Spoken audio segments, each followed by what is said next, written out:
వీడియోని ఒక్క లైక్ చేయండి. మొదటిసారి నా ఛానల్ని ఎవరైనా చూస్తే కనుక ప్లీజ్ ఛానల్ని సబ్స్క్రైబ్ చేసుకోండి. అలాగే బెల్ ఐకాన్ అయితే క్లిక్ చేయండి. ఏ వీడియో చేసినా నోటిఫికేషన్ రూపంలో మీ ముందుకైతే వస్తుంది.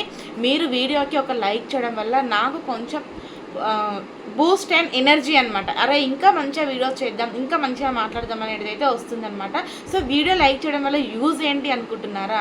కొంతమందికి ముందుకు వెళ్తుంది నా ఛానల్, ఇంకొంతమంది దగ్గరికి రీచ్ అయ్యి వాళ్ళు కూడా నా ఛానల్ని చూడడానికి అవకాశం ఇచ్చిన వాళ్ళు అవుతారనమాట. సో ప్లీజ్ సపోర్ట్ చేస్తారని అయితే అనుకుంటున్నాను. సో ఈరోజు వీడియోలోకి వెళ్తే కనుక అబ్బా గేమ్ మాత్రం చాలా బాగుంది. కానీ వరెస్ట్ కంటెస్టెంట్స్ అండ్ వరెస్ట్ సంచాలక్ అనమాట. ఏదో అంటారు చూడు, సామెత గుర్తుకొస్తుంది ఇప్పుడు, వద్దు లెంత్ ఎక్కువైపోతుంది, మళ్ళీ ఆఫీస్కి వెళ్ళాలి కదా. చాలా వరెస్ట్ సంచాలక్ అండి. నాకైతే చాలా కోపం వచ్చింది. అండ్ డెమోన్ పవన్ కూడా బయట ఉన్నప్పుడు, అగ్ని పరీక్షలో ఉన్నప్పుడు మాత్రం నల్లిలాగా పిల్లిలాగా ఉండే, ఇంట్లోకి వచ్చినప్పుడు సెలబ్రిటీస్ని చూసినప్పటి నుంచే ఏందో మరి జర ఓవర్ యాక్షన్ చేస్తున్నాడు. అందులోనూ రీతు చౌదరి ఆమెను చూసినప్పటి నుంచి అయితే మరి ఓవర్ యాక్షన్ చేస్తుంది. ఆమె పేరు రీతు చౌదరా నాకు కూడా పెద్దగా గుర్తుకు లేదనమాట, ఎందుకంటే ఆమె పెద్ద సెలబ్రిటీ ఏం కాదు. అండ్ ఈవిడ కంటెంట్ ఏముంది అంటే పులిహోర బ్యాచ్ మొత్తం నేను ఎపిసోడ్లో చెప్పాను కదా. అయితే పులిహోర బ్యాచ్ అంతా అయిపోయిన తర్వాత బిగ్ బాస్ అయితే కాలచక్రం అనే ఒక టాస్క్ అయితే ఇస్తాడనమాట. అంతకంటే ముందు బిగ్ బాస్ ఏం చెప్తాడంటే, మీరు ఈరోజు నైట్లో అస్సలు నిద్రపోకూడదు, మొత్తం గేమ్ అయిపోయేంత వరకు అన్నట్టుగా చెప్తాడనమాట. ఇంకా అందరు బాటిల్స్, ఫ్రూట్స్ అన్నీ దాచిపెట్టుకుంటూ ఉంటారు. అలాగే బిగ్ బాస్ అయితే వాళ్ళకు ఒక టైమర్ ఇస్తాడు. ఆ టైమర్లో వాళ్ళు ఏంటి అంటే, ఎవరైతే అది కంటెండర్గా సెలెక్ట్ అవ్వడానికి ఇది క్యాప్టెన్సీ టాస్క్ అనమాట. సో ఈ వీక్ అసలు టాస్క్లే లేవు. అసలు బిగ్ బాస్ మేము ఏం ఎక్స్పెక్ట్ చేస్తున్నాం, మీరేం చేస్తున్నారు, టీఆర్పీ రేట్ మొత్తం తగ్గిపోతుంది. అరే కామనర్స్ని తీసుకొచ్చారు, ఏమైనా మంచి గేమ్లు పెడతారంటే మీరేమో నైట్ పూట గేములు పెడుతుర్రు, వాళ్ళేమో 12 గంటలకు లేస్తుర్రు, మళ్ళీ మధ్యని చేసినాకల్లా 4 అవుతుంది, మళ్ళీ రాత్రిపూట గేములు పెడుతురు. ఇట్లయితే ఎట్లా చూస్తాం చెప్పండి? మాకు కూడా నిద్రలు వస్తాయి కదా, మేము కూడా ఆఫీస్ పోవాలి, రివ్యూలు ఇచ్చుకోవాలి. ఏంటి బిగ్ బాస్ ఇట్లా చేస్తున్నావు, జర మార్చచ్చు కదా, టైమింగ్స్ మార్చుతాడులేండి. అయితే కాలచక్రం అయితే టాస్క్ ఇచ్చిండబ్బా. ఆ కాలచక్రం టాస్కుల్లో కొంతమంది ఎన్ని 10 ఉంటాయి దానికి చక్రాలు, అవి పట్టుకోవడానికి కట్టెలు పట్టుకోవడానికి 10 మంది పట్టుకోవాలి. కొంతమంది ఇద్దరు బయట ఉండాలి. అంటే ఆ ఇద్దరు ఎవరైతే బయట ఉన్నారో బర్నీ అండ్ ఇమాన్యుయల్, వాళ్ళు కూడా ఈ గేమ్లో పార్టిసిపేట్ చేసినట్టు అనమాట. వాళ్ళు కూడా దాంట్లో నుంచి తోసేయాలన్నమాట. ఎవరి టీం అయితే గెలుస్తారో వాళ్ళు కంటెండర్ టాస్క్కి సెలెక్ట్ అయినట్టు అనమాట. అయితే ఓనర్స్ ట్రైనర్స్ ఇద్దరి మధ్యన జరిగినప్పుడు సంచాలక్గా సంజన అండ్ ప్రియా ఉంటారు. మిగతా అందరూ అయితే పార్టిసిపేట్ చేస్తారనమాట. సో పార్టిసిపేట్ చేసినప్పుడు ఇక్కడ నాకైతే చాలా బాధ వేసింది.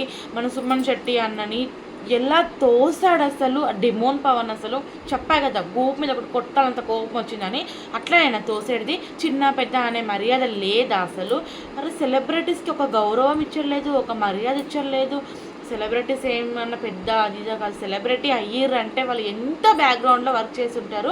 సెలబ్రిటీస్ గొప్ప, కామనర్స్ తక్కువ అని నేను చెప్పడం లేదు. అలాగే కామనర్స్ గొప్ప, సెలబ్రిటీస్ తక్కువ అని కూడా నేను చెప్పాను.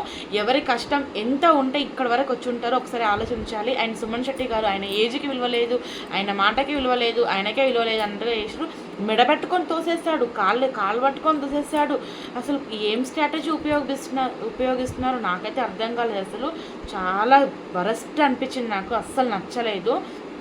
ఇంకా ఆయన కింద పడిపోయాడు. అండ్ ఇక్కడ చూడస్తారా, మన బర్నీ గారు అయితే గేమ్లోనే అసలు ఆయన హార్ట్లో ఎంత బాధ పెట్టుకొని తన పరంగా తన గేమ్ మాత్రం జెన్యున్గా ఆడుతున్నాడు. ఇమాన్యుయల్ మొత్తం పట్టుకొని కింద పడేసినాడు అనమాట. పాపం సెలబ్రిటీస్ నుంచే వచ్చాడు కదా ఆయన కూడా, టిన్నర్స్ నుంచే. సో ఇక్కడ నుంచి ఆయన ఓనర్గా సెలెక్ట్ అయిపోయింది అనమాట.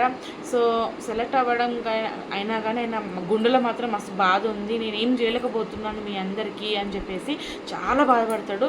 ఇంకా వీళ్ళందరూ టీం అంతా అనుకుంటారు, సెలబ్రిటీస్ అందరూ బర్నీ అన్న వెళ్ళిపోయినప్పటి నుంచి టీం అంతా చాలా వీక్ అయిపోయింది అని చెప్పేసి అనుకుంటారు. కానీ బర్నీ అన్నని సెలెక్ట్ చేసినప్పుడు మనకి ఏదైనా ఫేవర్ ఉంటుండొచ్చు ఓనర్స్ టీంకి వెళ్తే అని ఎక్స్పెక్ట్ చేసి బర్నీ గారిని సెలెక్ట్ చేసి ఆ టీంకి పంపించారనమాట. కానీ అక్కడ ఆ టీం స్ట్రాంగ్ అయిపోయింది. అసలు బర్నీ గారు ఆ టీంకి వెళ్ళినప్పటి నుంచి ఆయనని ఓనర్గా కూడా ట్రీట్ చేయడం లేదు. అసలు వీళ్ళకి ఎంత ఉంది అంటే అసలు మామూలుగా లేదు కామనర్స్కి. చాలా. అండ్ బిగ్ బాస్ ఇంకేం చెప్పాడు తెలుసా, ఓ ఇంగ్లీష్ లడలడలడల వాగుతూనే ఉన్నారు. చెప్పిండు కదా మంచిగానే ఇంగ్లీష్లో మాట్లాడొద్దని. ఇది తెలుగు షో, తెలుగులోనే మాట్లాడాలి. తెలుగులో మాట్లాడలేనప్పుడు రావద్దు. ఇంగ్లీష్లో మాట్లాడుకునేటోళ్ళకి ఇంగ్లీష్ షోలు చాలా ఉన్నాయి, వెళ్ళి అక్కడ చేసుకోండి. నాకైతే అట్లనే అనిపించింది. ఇంగ్లీష్లో నామినేషన్ వస్తే ఇంగ్లీష్లో ప్రతిదానికి డిడ్ నాట్ డన్ డూన్ డుమ్ డమ్ డమక్ అని చెప్తాడు కదా మన ఇమాన్యుయల్. సేమ్ అట్లనే ఉంది.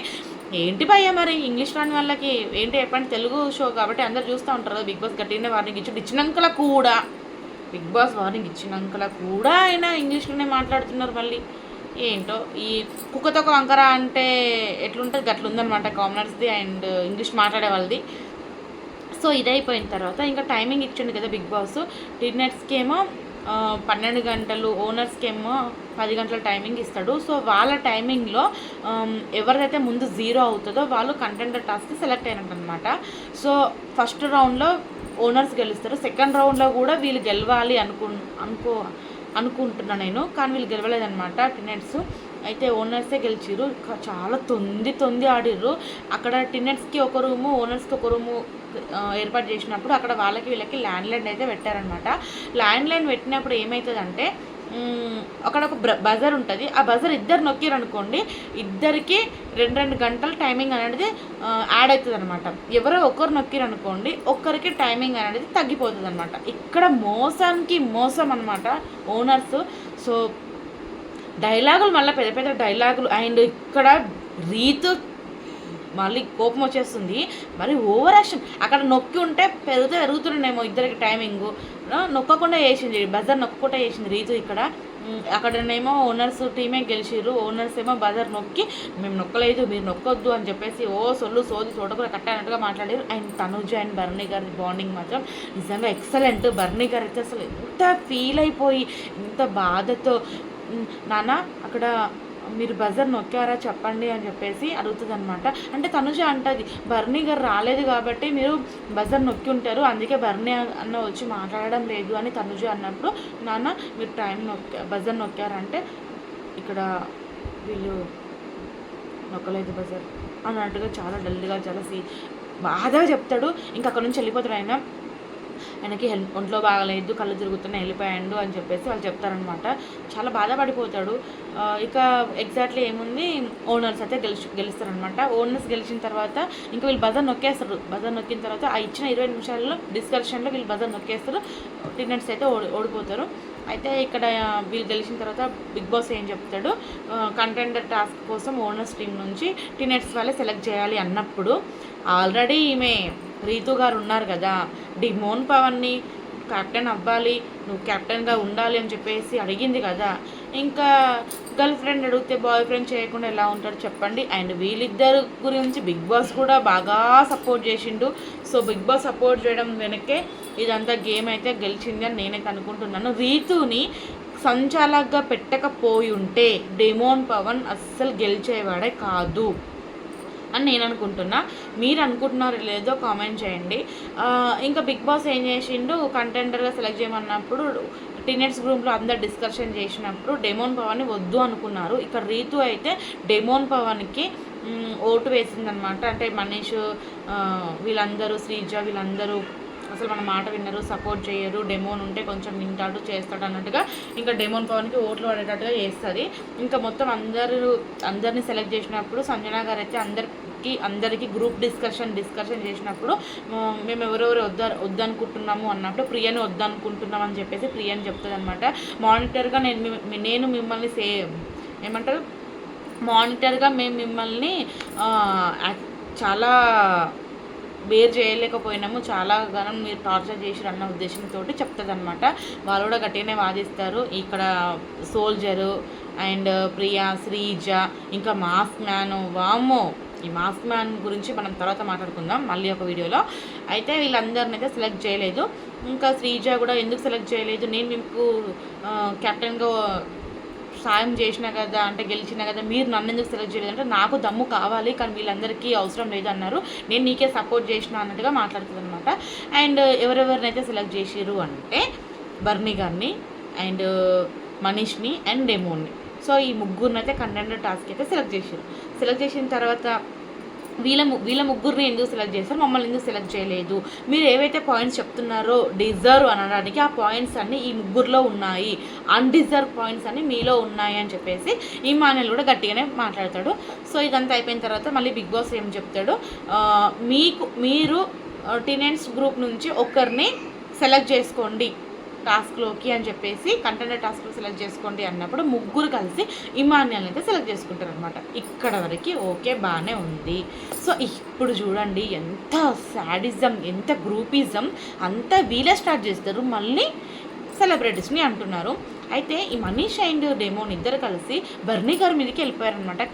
కలర్ రుద్దుకునే షర్ట్ పైన కలర్ రుద్దుకుంటారు అనమాట.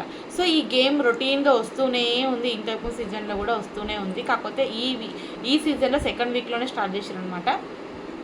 సో కెప్టెన్సీ టాస్క్లో ఇంకా ఇద్దరు కలిసి బర్నీ గారి మీదకి వెళ్ళినప్పుడు గ్రూప్ గేమ్ కాదా? సో చెప్పండి, మీరు ఎపిసోడ్ చూస్తుంటే కనుక చెప్పండి. ఇద్దరు కలిసి ఆయన మీదకి వెళ్తారు. సో మనీష్ని గట్టిగానే బర్నీ అండ్ ఇమాన్యుయల్ గట్టిగా అందరు కలిసి మనీష్ కలర్ మొత్తం రుద్ది వాడేస్తారనమాట. ఇంకా మనీష్ అవుట్ అయిపోయిండు. ఇప్పుడు చూడండి, ఇప్పుడు స్టార్ట్ అయింది అస్సలు సిస్సలైన గేమ్. ఎంత స్ట్రాటజీ ఉపయోగించింది, ఎంత ఓవర్ యాక్షన్, అస్సలు రీతు ఎందుకు ఇంత వరెస్ట్ సంచలక్ ఎందుకు అసలు నాకు అర్థం కాలేదు. అసలు ఇలా అయితే కష్టం కదా బిగ్ బాస్, అసలు మంచిగా జన్మ గేమ్ ఆడే వాళ్ళు ఏమైపోవాలి చెప్పండి. అయితే ఫేవరెటిజం అయితే చేసిందనమాట. అండ్ ఇక్కడ ఇద్దరు నోళ్ళు మూస్తూనే ఉన్నాడు సోల్జరు.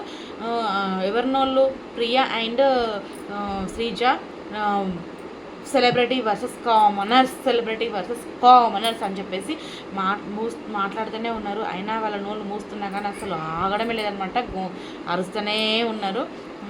నాకైతే నచ్చలేదబ్బా. అయితే ఇక్కడ కలర్ రుద్దుకుంటారు. అవును, సెలబ్రిటీస్ వర్సెస్ కామనర్స్ అయినప్పుడు మన ఇమాన్యుయల్ అండ్ బర్నీ గారు ఇద్దరు కలిసి డెమోన్ని కలర్ రుద్దేసినప్పుడు డెమోన్ పవన్కి ఫుల్ కలర్ ఉంటుంది. అండ్ ఇక్కడ బర్నీ గారికి అయితే కలర్ ఉండదు అనమాట. ఈ సెకండ్ రౌండ్లో డెమోన్ అవుట్ అవ్వాలి యాక్చువల్ చెప్పాలి అంటే. ఈ వరెస్ట్ సంచాలకు ఎవరైతే ఉన్నారో ఇదంతా అబ్జర్వ్ చేసి స్టాప్ అని చెప్పేసి ఎందుకు అన్నావమ్మా స్టాప్ అని చెప్పు, క్లారిటీ లేకుండా స్టాప్ అని ఎందుకు అన్నావు, దేని గురించి అన్నావు స్టాప్ అని నాకైతే తెలీదు. మీకు తెలిస్తే కామెంట్ చేయండి అబ్బా. స్టాప్ అంది, అసలు ఎందుకు స్టాప్ అన్నది అక్కడ ఉన్న వాళ్ళు కూడా అడిగితే కూడా నేను మీతో మాట్లాడను, ప్లేయర్స్తో మాట్లాడతాను అని అంటుంది. అసలు సరే ప్లేయర్స్ అయినా సరే మాట్లాడుతురా అంటే మాట్లాడతలేరు. బర్నీ గారు కొంచెం మాట్లాడాల్సి ఉంది, మీరు మాట్లాడలేదు. నాకు అస్సలు నచ్చలేదండి, మస్తు బాధ అనిపించింది నాకైతే. అంటే మీరు జనాలు చూస్తున్నారులే అన్నట్టుగా అనుకుని ఉంటారు, ఓకే చూస్తున్నారు, కానీ మీరు ఒక స్టాండ్ తీసుకొని మాట్లాడలేదు. అండ్ స్టాప్ అన్నప్పుడు నేను స్టాప్ అన్నా కానీ బర్నీ గారు 3 సార్లు కలర్ రుద్దారు. అది అసలు వ్యాలిడ్ రీజనా చెప్పండి, అది వ్యాలిడ్ రీజనా? 3 సార్లు కలర్ రుద్దారంటే డెమోన్ రుద్దలేదా 3 సార్లు కలర్, ఇమాన్యుయల్ రుద్దలేదా? రుద్దుకుంటూనే ఉన్నారు కదా. మీరు అవుట్ ఆఫ్ ది గేమ్ అని మీరు ఎలిమినేషన్ ఎలా చేస్తారు? అండ్ ఇక్కడ అంటే మీరు భయపడిపోయారు కదా, రీతు గారు భయపడిపోయారు బర్నీ గారికి. లాస్ట్ కెప్టెన్సీలో కూడా మన మనీష్ గారు ఉన్నారు కదా, ఆయన కూడా సేమ్ బర్నీ గారిని అవుట్ చేసేసారు. లాస్ట్ వరకు ఆయన ఉంటే ఆయన ఖచ్చితంగా కెప్టెన్సీ అయ్యేవాడు, అదే ఇమాన్యుయల్ అయ్యేవాడు. ఈరోజు కూడా బర్నీ గారు కెప్టెన్సీ అయ్యేవాడు. కానీ అలా కాకుండా ఇలా మధ్యలో తొక్కేస్తున్నారు చూడండి. విన్నర్ అయ్యే వాళ్ళకి ఇలాంటి కష్టాలు తప్పవేమో అనిపిస్తుంది నాకు. అండ్ ఇక్కడ స్టాప్ అన్నప్పుడు స్టాప్ అయిపోయింది, ఇక బర్నీ గారిని తీసేసింది. అయ్యో దేవుడా, చాలా ఫీల్ అయిపోయినాం. అక్కడ టీనేజర్స్ కూడా చాలా బాధపడిపోయారు, చాలా బాధ అనిపించింది నాకు కూడా. ఇంకా అక్కడ అందరికీ అర్థమైపోయింది ఏంటి అంటే డెమోన్ని ఈమె విన్నర్ చేద్దాం అనుకుంది. ఆమెకు తెలుసు తప్పు జరుగుతుంది, తప్పుగా స్టేట్మెంట్ ఇస్తుంది, కావాలనే తను మాట్లాడుతుందని తనకు తెలుసు. ఎందుకంటే డెమోన్ కావాలి కదా కెప్టెన్సీ, సో అందుకే తను అలా మాట్లాడి ఉంది. అండ్ ఇక అయిపోయిన తర్వాత సంచాలక్ ఎవరు గేమ్ నుంచి వెళ్ళిపోతున్నారంటే బర్నీ గారిని అని చెప్పేసి వెళ్ళిపోతుంది. ఇంకా చూడప్పుడు గ్రేట్ సంచలక్ అని చెప్పేసి ఈ కామనర్స్ అయితే బస్ క్లాప్స్ కొడతారు. బుద్ధుందా అసలు మీకు? మంచిగా గేమ్ ఆడడానికి వెళ్ళండిరా బాబు అంటే దిక్కుమల్ల స్ట్రాటజీలన్నీ ప్లే చేస్తున్నారు. జనాలకు నచ్చేలాగా చేయండి, నచ్చనిలా కాదు. తర్వాత రౌండ్ 3లో డెమోన్ పవన్ అండ్ ఇమాన్యుయల్కి ఇద్దరికి ఈక్వల్గా కలర్ ఉంది. ఎక్కువ కలర్ డెమోన్ పవన్కే ఉంది నేను అబ్జర్వ్ చేసిన ప్రకారం. ఇక్కడ ఇమాన్యుయల్ని అవుట్ చేసేసింది. డెమోన్ చాలా బాగా గేమ్ ఆడిండు, చాలా బాగా తనని తాను బ్యాలెన్స్ చేసుకుంటూ ఆడిండు. కాకపోతే ఇక్కడ మిస్టేక్ ఏం జరిగిందంటే డెమోన్ తలకాయ ఇలా వంచాడు. అప్పుడు డెమోన్ కాదు, ఇమాన్యుయల్ తలకాయ ఇలా వంచినప్పుడు అరే ఈ డెమోన్ పేరే వస్తుంది. ఇమాన్యుయల్ తల ఇలా వంచినప్పుడు డెమోన్ ఏం చేసిండు, ఇలా రుద్దింది అనమాట. కలర్ వెనకాల మొత్తం రుద్దిండు, బ్యాక్ ఫ్రంట్ రుద్దుమని చెప్పేసి సోల్జర్స్ కూడా చెప్పారు అనమాట అక్కడ.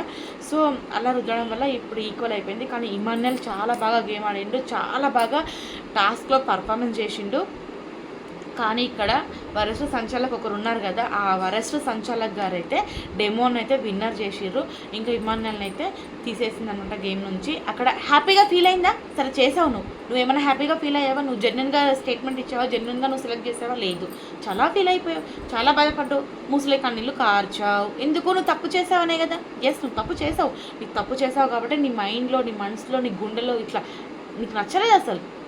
ఎవరైనా సరే తప్పు చేస్తే ఖచ్చితంగా అది ఫేస్ చేయడం చాలా కష్టం. ఇక్కడ అదే జరిగింది. ముసలి కన్నాలు ఎందుకు గార్చిందో అర్థం కాలేదు, కానీ ఏడ్చింది. కానీ అక్కడ బర్నీ గారు, ఇమాన్యుయల్ చాలా బాధపడిండు, చాలా ఏడ్చిండు, చాలా బాధ అనిపించింది.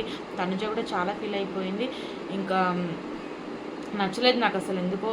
ఇదే అండి నిన్న జరిగిన ఎపిసోడు, చాలా బాధ అనిపించింది. మీకు ఎలా అనిపించిందో కామెంట్ చేయండి. ఇంకా ఈరోజు ఎపిసోడ్ ఇంతే. ఇంకా మేము ముసలి కన్నీళ్ళతో ఎండింగ్ అయిపోయింది ఎపిసోడ్ అంతా. ఓకే మరి ఉంటా, బాయ్. ఎపిసోడ్ ఎలా ఉందో, రివ్యూ ఎలా ఉందో కామెంట్ చేయండి, నన్ను సపోర్ట్ చేయండి, ఛానల్ ముందు తీసుకెళ్ళండి. By by, take care.